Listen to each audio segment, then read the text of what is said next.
I was texting with my sisters this morning. I have an older sister and a younger sister, and my older sister was venting about her in-laws giving my nephew a dog.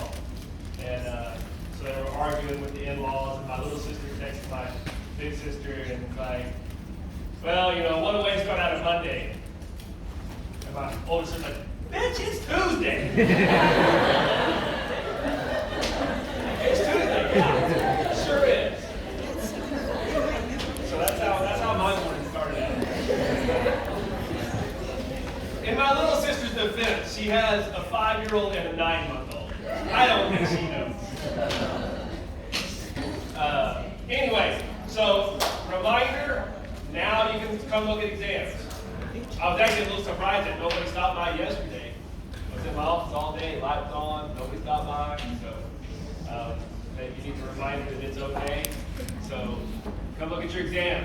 It always has shocked me how few people actually come look at their exam. I don't know, maybe I'm too competitive and like to know what I got wrong so that I can do better the next time. That's just me. But come look, yeah. Yes. So that's what a lot of people do, is they just come right after the class because we've got a little bit of time. I will warn you, if you need one-on-one type coaching in that time, that's hard because there might be 15 people looking at an exam. But if you just feel comfortable, like, hey, I just need to go check a few things, then that's a great time. Or you can wait till like Thursday, or even maybe next Tuesday. You don't want to wait much past that, right? Because today, I guess, is going to be a little bit busy. I will not be in this afternoon, but the rest of the week, I'm here. So whatever fits in your schedule, like I said, if the light's on, come on up. I do have one meeting. I'll put a sign on my door saying do not disturb during that meeting. That's tomorrow afternoon, right? And other than that, knock on the door, whatever, I'll be there. Happy to help. Happy to go through that stuff. All right. So we are going to finish up chapter 7 before jumping into chapter 8. When we finished up last Thursday, we had been talking about the estrus cycle, right? And we had broken the estrus cycle up into the two phases, right? The follicular phase and the luteal phase. And we had talked about how each of those phases also has two stages, right? In the follicular phase, we've got proestrus and estrus. And then in the luteal phase, we have menestrus and diestrus, right? So that's what we covered all last week. We also introduced the topic of anestrus, right? Talked about some of the things that cause anestrus. And now let's take a look at the menstrual cycle, right? So the menstrual spot cycle is the cycle of primates, right? Primates are the only species that have the menstrual cycle. And there are a couple of major differences between species that have an estrus cycle and species that have a menstrual cycle. Can somebody tell me like what you would think is one of the major differences? Shut the endometrium. What? You What's shut that? the endometrium. Menstruation, right? Yes.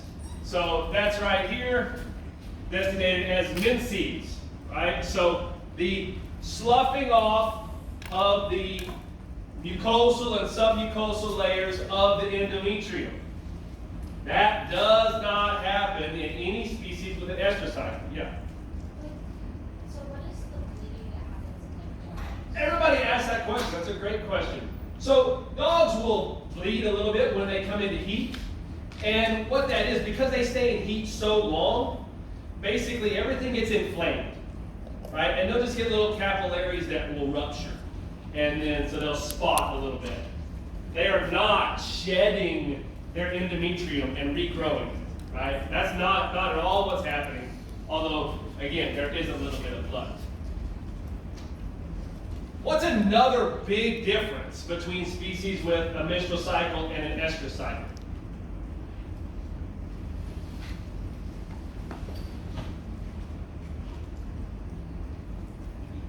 Heat, yeah.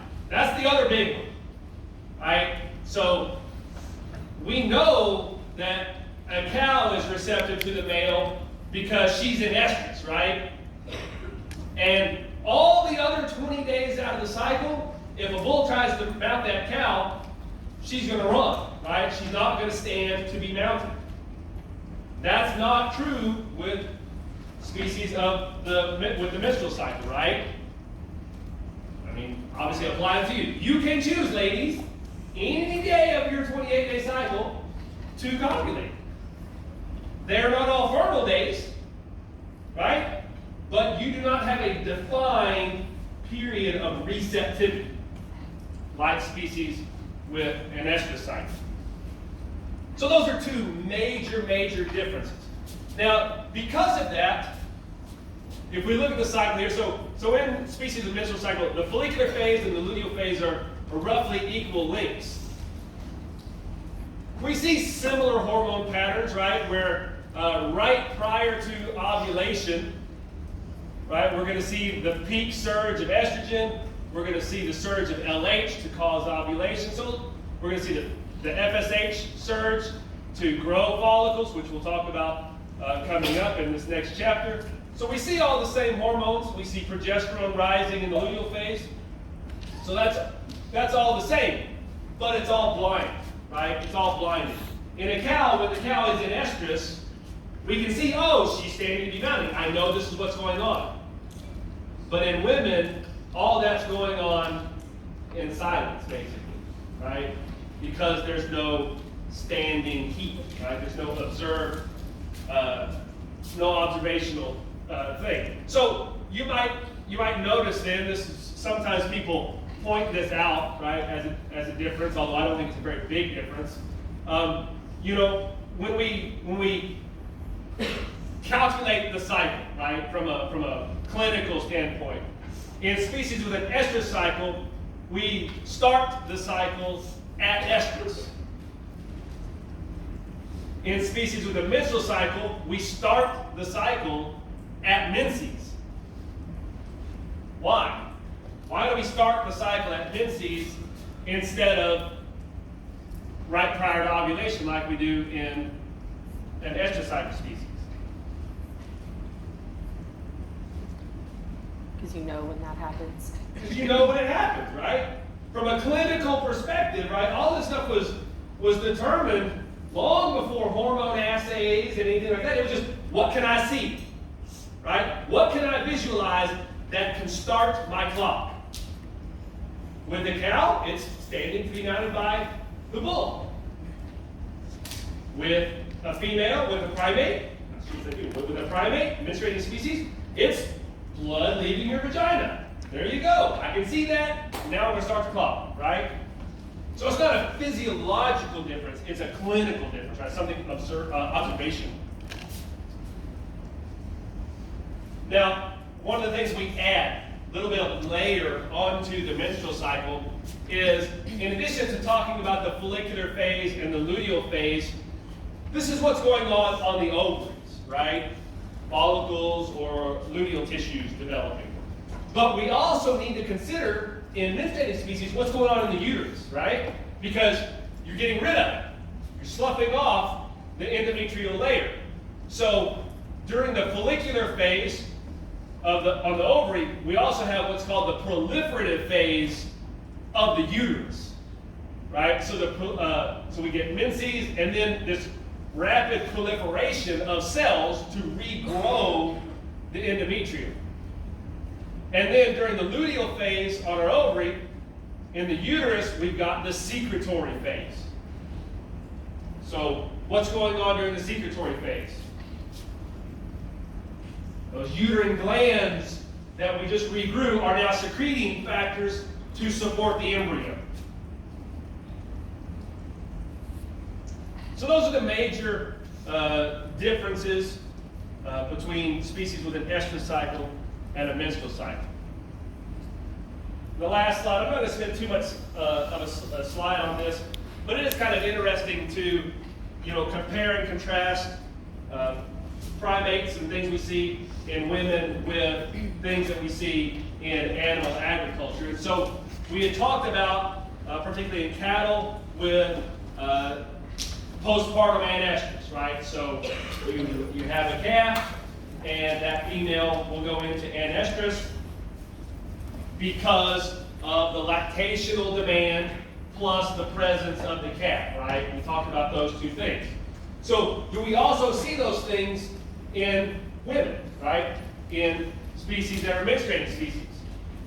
So here is a line graph of the percentage of women that are menstruating in the months postpartum. So if we look at women in Sri Lanka or India, right, how would we characterize these countries?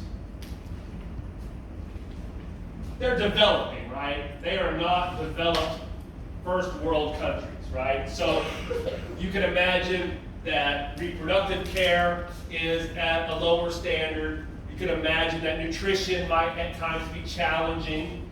You can imagine that every child is going to be breastfed. No one's going to be able to have access to formula for bottle feeding, stuff like that, right? And so even 2 years after giving birth, less than a third of the women have started recycling. Right? So that's not very many. And if we compare that to women in the US or the UK that are lactating, that are breastfeeding, right? We see that in that same period of time, the percentage of women cycling is about double. Okay? So they're both lactating from all the countries, but there's a clear difference. What's that clear difference? Nutrition, right? Nutritional reserves. So in developed countries that have more food access, right? Less food scarcity, then those women can deposit adipose tissue faster, and their body says, okay, you can handle getting pregnant again. And so they start cycling. Because anestrus is a period of time where the body's saying, look, you don't want to get pregnant, because if you did, it could be detrimental to your life, right? You don't have enough nutritional reserves to support another offspring, right? Look what happens if we bottle feed instead of breastfeeding. This is a dramatic difference, right? So within a year, 90% of all women that are bottle feeding are already menstruating again, meaning they can already get pregnant again. So that also highlights the relationship between mom and baby with the bottle feeding, the intimacy or with breastfeeding, the intimacy that goes along with that, as well as the nutritional cost of lactation, right? Because if you are not lactating, then you're not putting energy and nutrients into that physiological process, and so the body can respond and start cycling that much quicker.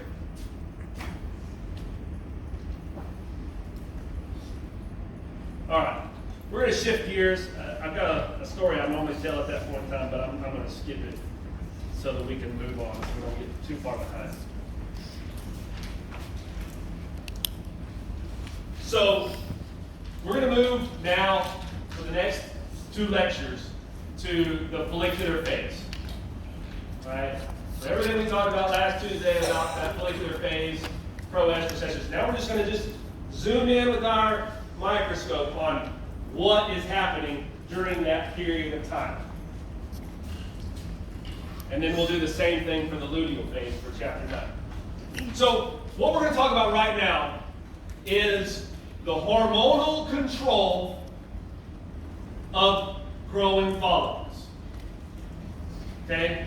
The hormonal control of follicular growth. That's what we're talking about. And so, anytime you're thinking about how something works, right? You got to figure out where to start. Okay? That's always the hardest part, is figuring out where do I start in this discussion.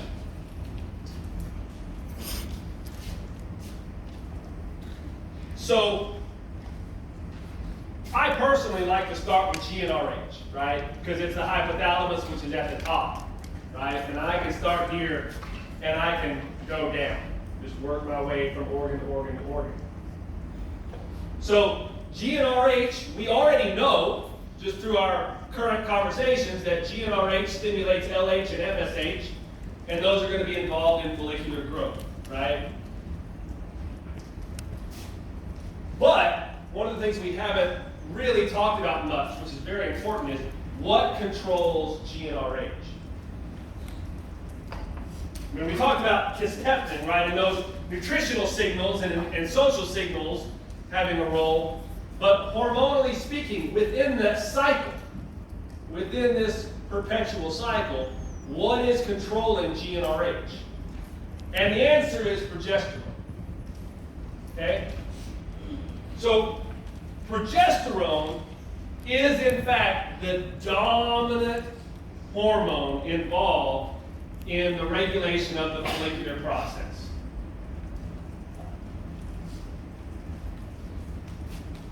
The reason why it's the dominant hormone is because the body wants to be pregnant, right? That's the whole purpose of the cycle, is to provide opportunities to get pregnant.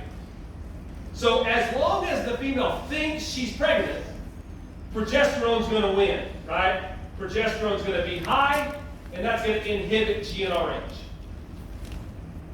Okay? Because that's the goal. Get pregnant, keep progesterone high. However, when it is determined that that female is not pregnant, we need to start the process. Okay? That's where GnRH comes in. So, let's talk about when this female, this cow, is not pregnant. So she had her cycle, it was not successful, so she undergoes luteolysis, right? She undergoes luteolysis, the destruction of the corpus luteum. And all of a sudden, progesterone starts crashing down. Okay? And by progesterone coming down, that basically removes the brakes on GnRH, removes the brakes on the hypothalamus.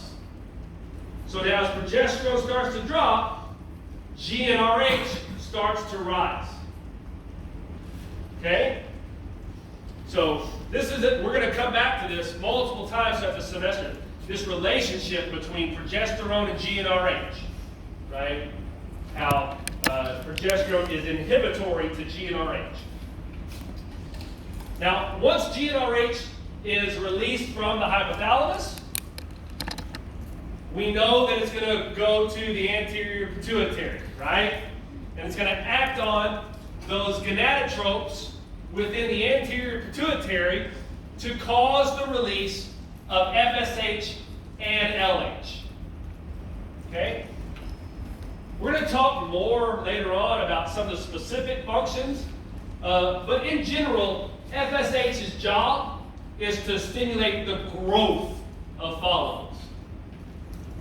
And LH's job is to stimulate maturation of the follicle and oocyte and ovulation. So one is more growth, one is more maturation.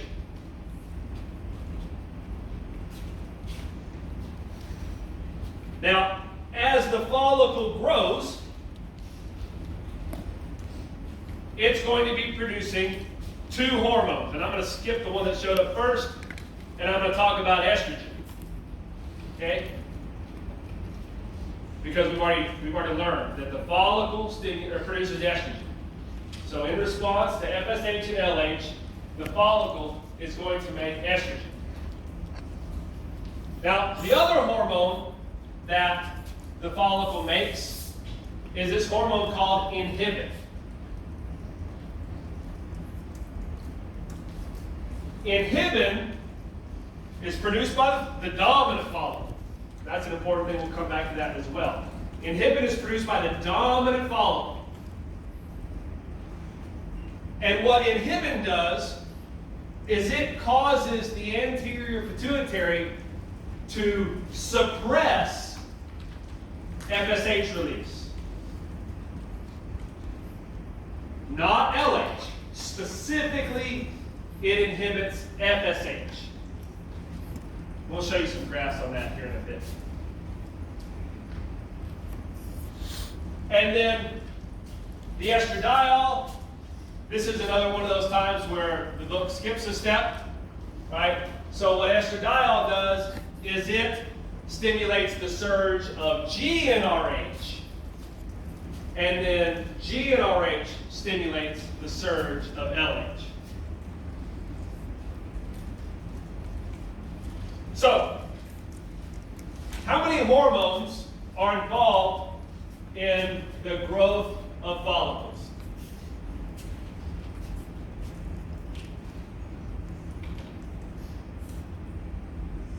Seven. 6. Right. There's 6 hormones involved in the growth of follicles. Progesterone, GnRH, FSH, LH, inhibin, and estradiol. Right? So each one of those hormones is produced by a specific organ or cell type, and each one of those hormones has a specific function involved in the regulation of follicular growth. They have other functions in other things, right? Because that's one of the themes that we're going to learn throughout the semester is that one hormone has many different functions typically. And it all depends on what we're talking about. So in follicular development, these are the 6 players, right? These are the 6 hormones that are directly involved in growing follicles.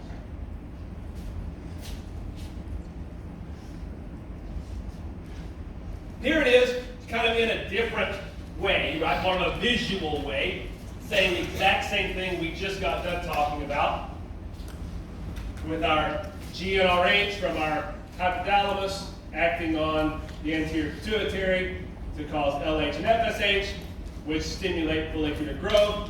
Our follicle is making our estrogen, and it's also making our inhibin to inhibit FSH.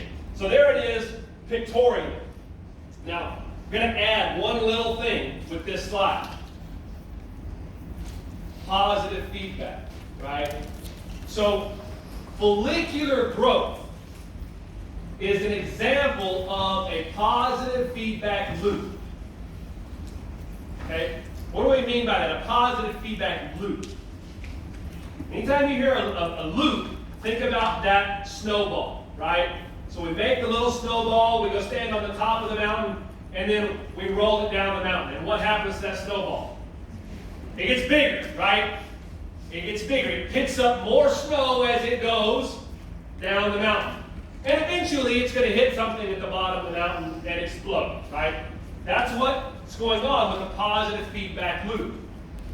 The reason why it's a positive feedback loop is because estrogen is stimulating more GnRH, right?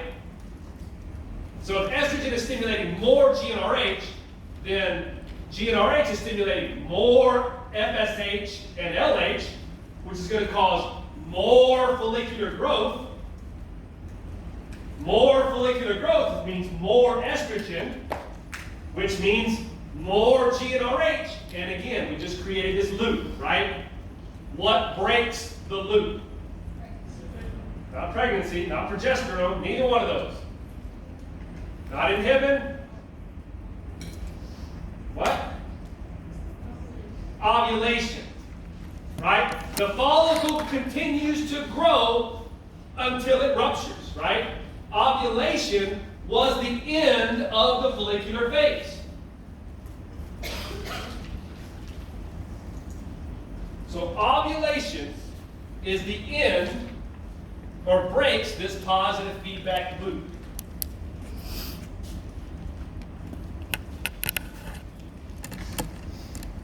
One of the interesting things, inhibin has negative feedback, okay? However, it doesn't create the same kind of loop. It just has negative feedback because the follicle, the dominant follicle will continue to grow and develop. And we'll explain why that is here in a bit. So those are our players, right? And, yeah.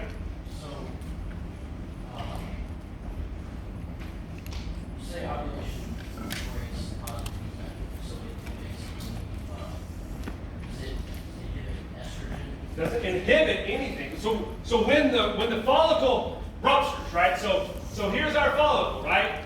And it's growing. And as it's growing, it's accumulating more fluid, right? We talked about that, the development of the antrum.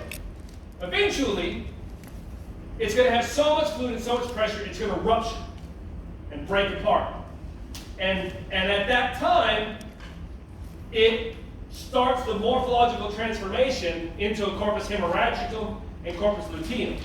So the cells just start changing. It's not that estrogen is inhibited per se. It's that this event has disrupted the function of that follicle. So now it's no longer a follicle. Yeah. So once progesterone is actually produced, is that a negative feedback at that point? Yes. Yes. Progesterone will provide negative feedback on GnRH.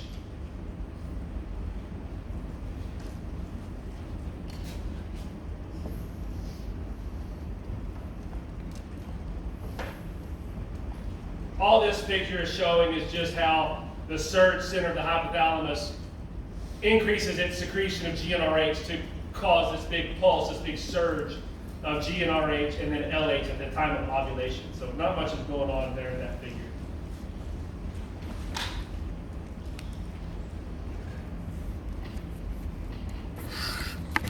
So we pretty much already know what's going on in this figure, right? We already talked about the follicular phase. This is kind of reinforcing what's going on here. Just point out a couple of things, right? Just a couple of things. So, as we've already talked about, estrogen is peaking during estrus, right? And the surge of estrogen is causing the surge of GnRH, which is causing the surge of LH. So GnRH and LH are always going to mirror, be right on top, lay on top of that surge in estrogen. Okay? And again, all of this is occurring in response to this drop in progesterone from the previous luteal phase. Now, when we look at FSH, you're going to kind of notice a couple things. Number one, we've got this early rise and then this dip. Okay? What's causing this dip from the early rise? Why is FSH going down here? No, it's not. It's pulsing. It is pulsing, but that's not why it's going down. What's that? Inhibin, right? So our dominant follicle starts to produce inhibin, and that is suppressing FSH release. Now, as we get the surge of GnRH, right? The actual surge when this female is in estrus, we see that FSH does come back up because inhibin is not perfect at inhibiting all of FSH, right? It's just dampening it, right? It's not eliminating it. It can't overcome this surge of GnRH. However, you'll notice that the peak of FSH is not nearly as high as the peak of LH, even though both of them are stimulated by GnRH. That's because inhibin is still active, right? Inhibin is suppressing FSH, but not LH. And so we see the difference in the peaks of those pulsatile patterns here. And then after ovulation, all of these hormones come crashing down. And we have a period of time where there's very low levels of hormones right after ovulation. All right, so, yeah. So is the reason that FSH is so low, is that because the follicle has already been, like it's already started growing in distance? Like LH just needs to help it grow a lot. Not grow much. sure. That's exactly what we're about to talk about. You were right where you need to be. So, we're going to talk about this concept of something called follicular waves. Okay? Follicular waves and follicular growth. Okay? So we're going to answer his question, explain his question, plus add on to it. This is a fairly complex thought process, and quite honestly, we don't understand it. We don't understand the why very well. Okay? We can understand the hormone actions, but we don't understand the why. So here we have this cow with her estrus cycle, right? Medestrus, diestrus, proestrus, and estrus. And you know already that this female was born with all of the follicles and oocytes that she would ever have. They're just sitting there waiting, right? Waiting to be called for their turn to potentially ovulate. So we call that group the gonadotropin sensitive follicular pool. Gonadotropin sensitive means that when they get the signal for LH and FSH, mostly FSH, they can start development. And so, oddly enough, and this is one of the weird things, this starts occurring in met estrus. Okay? In met estrus. And this would be considered the first wave of follicular growth within this cycle.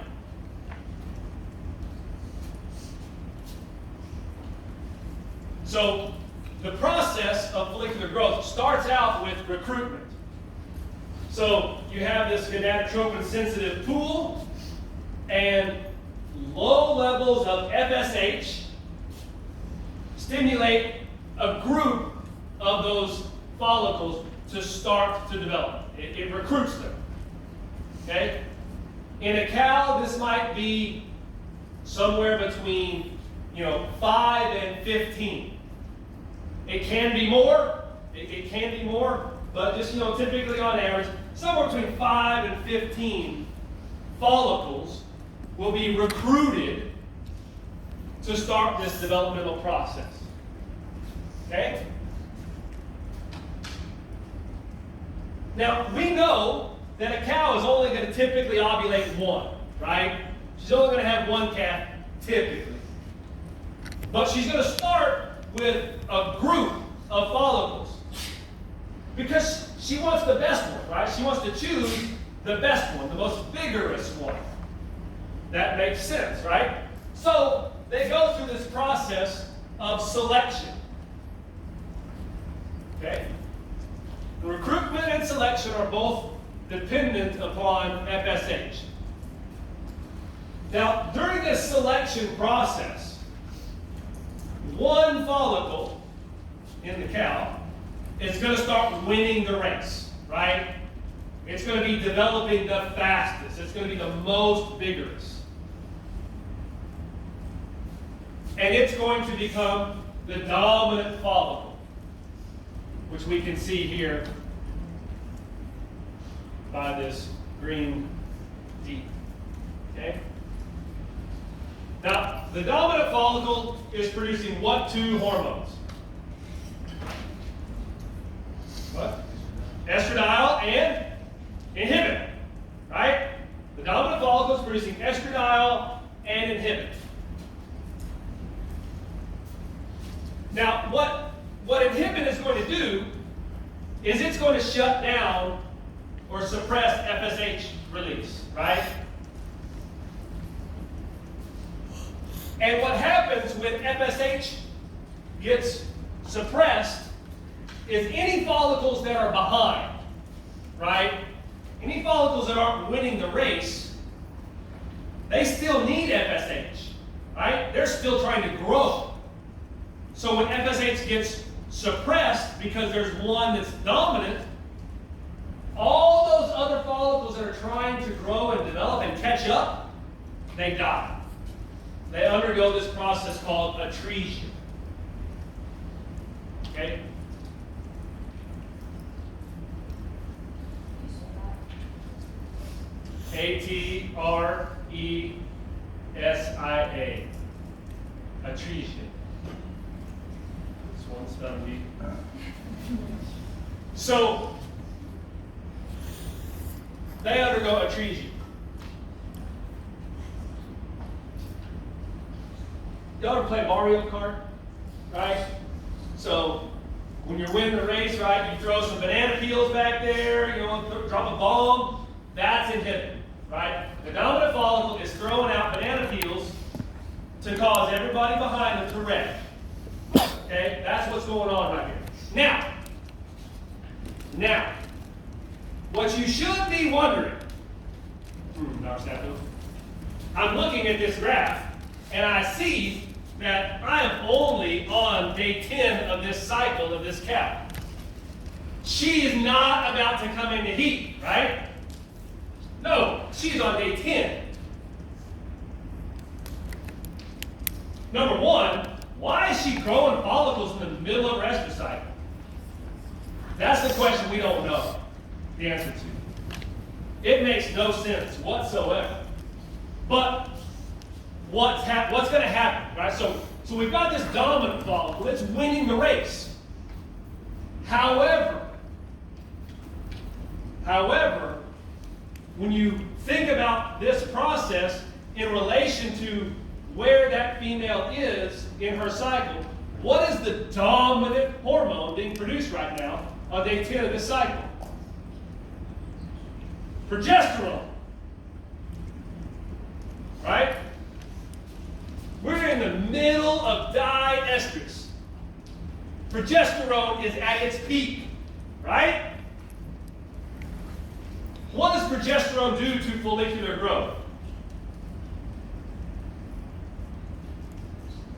It stops it, right? That very first slide we talked about these are the 6 hormones involved in follicular growth.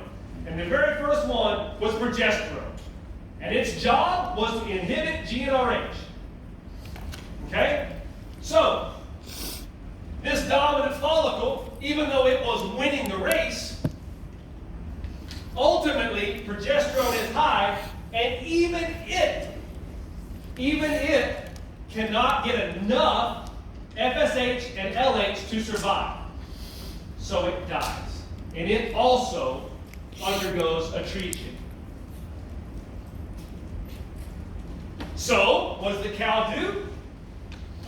She starts it over again. Okay?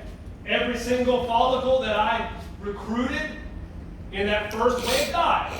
Even the one that was winning. They all died. They all underwent atresia. So, she starts the second wave. Which means she undergoes another recruitment event through low levels of FSH. Those follicles start to undergo selection. Just like the last time. We get a dominant follicle. Just like the last time. That dominant follicle starts to produce inhibin to suppress FSH, to cause all those other lesser follicles to undergo atresia. But there's a difference.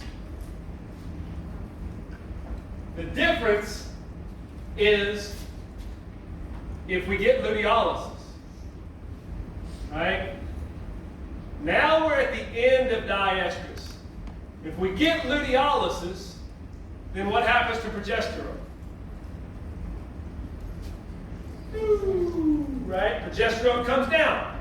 If progesterone comes down, what happens to GnRH? GnRH goes up, right? It continues to go up to the point where it will surge, which means that the dominant follicle is getting all of the signals that it needs to go ahead and continue maturation and ovulate. Okay? So that's the difference between the first wave and the second wave, is whether or not we have progesterone. If progesterone is high, everybody undergoes atresia. If progesterone is low, then the dominant follicle will go ahead and ovulate. But the subordinate follicles won't, because inhibin is suppressing them, right? Yeah. So if you were to deactivate the inhibin, all those selections would become a dominant? Is that what's true with humans as well as how they end up having so many? So this is where, this is where two of our major assisted reproductive technologies come into play. The first one is superovulation that we use with embryo transfer. So when you hear somebody say, oh yeah, I superovulated that cow or that ewe, basically what we did was we went in and we gave that female injections of FSH. In reality, we're giving inhibin a big FU. I mean, that's what we did, right? So you would have this dominant follicle, and that dominant follicle is producing inhibin. But by me giving more FSH injections, it doesn't matter, right? So by giving those extra FSH injections, then all of these selected follicles continue to get the signals that they need to grow. So they will all become dominant, and they will all ovulate. There are some pictures of that here in a bit. Oh. Well, no. We'll see. I'll show you some pictures here in a bit. But yeah, so that's exactly how we can start to manipulate this. The other technology that's becoming even more and more applied is in vitro fertilization after we do ovum pickup. So each one of those is actually probably easiest to see here. So this is a normal cow, just no manipulation, right? So she starts out with, this is during the process of selection. She's got a whole group of small follicles. As they grow and develop through the actions of inhibin, right, you're going to start weeding them out until ultimately only the dominant follicle remains. Everybody else has died. Everybody else has undergone atresia. Well, if I go in with an ultrasound-guided needle and an aspiration pump, and I aspirate each one of those small follicles up in the top panel, I can pull out the oocyte in each one of those follicles. And now, because of technology advancements, now we can take each one of those oocytes, put it in a culture dish, or a petri dish, and we can mature it in vitro, right? In a dish. And then we can fertilize it in that same dish and put it back into recipient females. That's the process of in vitro fertilization. So, back to this question, right? This biological, like, why? Why? Why, if you as a female were born with all of the follicles that you're ever going to have, why would you waste some mid-cycle? It doesn't make sense. I'm sure there was an evolutionary reason back there somewhere, but it doesn't make sense.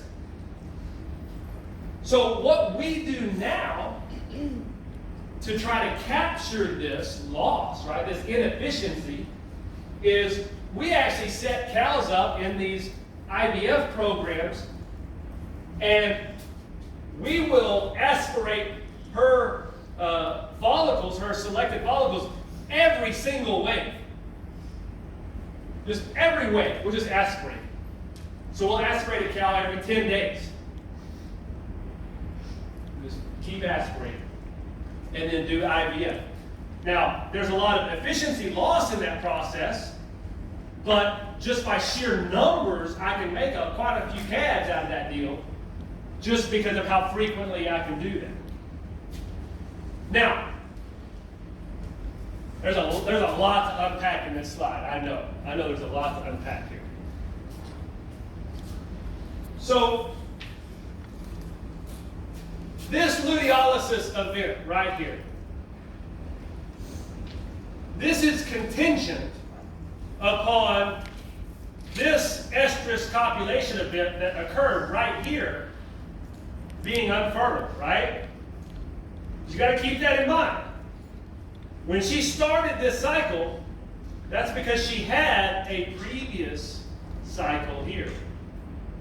It might be a silent one as she came out of anestrus, but there was an ovulation event right here that clearly in this example did not end in pregnancy. So she does it again, right? And the process repeats. So what happens to the second wave when this cow finally gets pregnant? Right? So this event right here was now, we'll call it a fertile event. So she established a pregnancy right here. So what's going to happen? What's not going to happen? Luteolysis is not going to happen. So if luteolysis does not happen in that second wave, what happens to the follicles? Atresia. Why?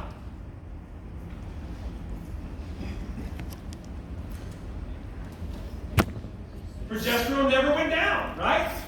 Progesterone is the dominant hormone in this process. If progesterone never goes down, then we can never get a surge of GnRH.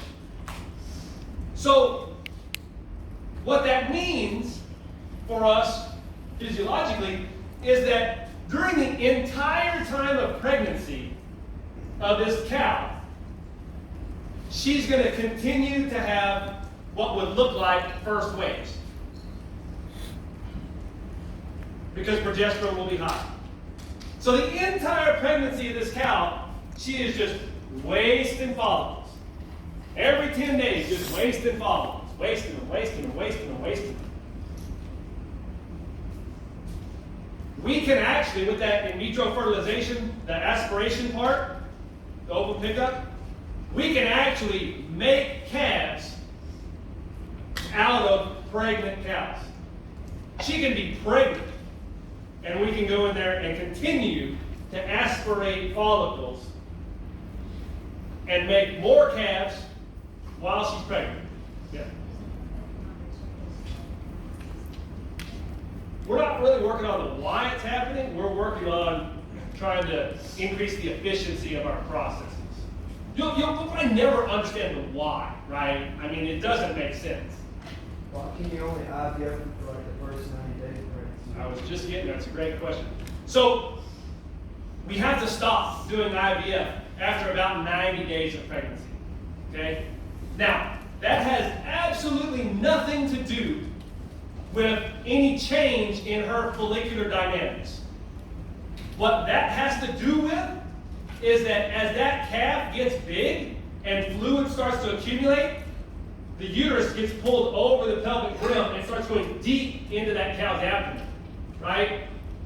And I physically can't reach in there, grab the ovary, and pull it up to get my ultrasound-guided needle to it. It is purely a physical orientation. It's not physiology. She is going to continue to have waves her whole pregnancy. I just can't get to it.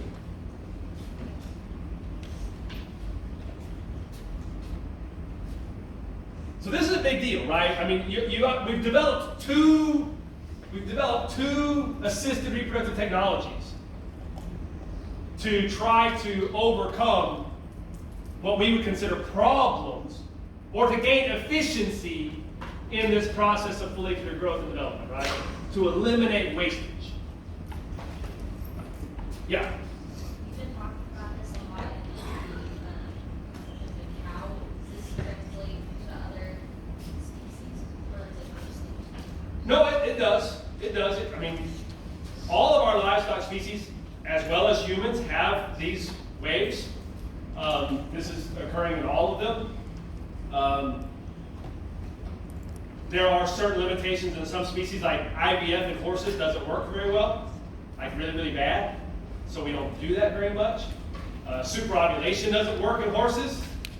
So they're probably the oddball in this group.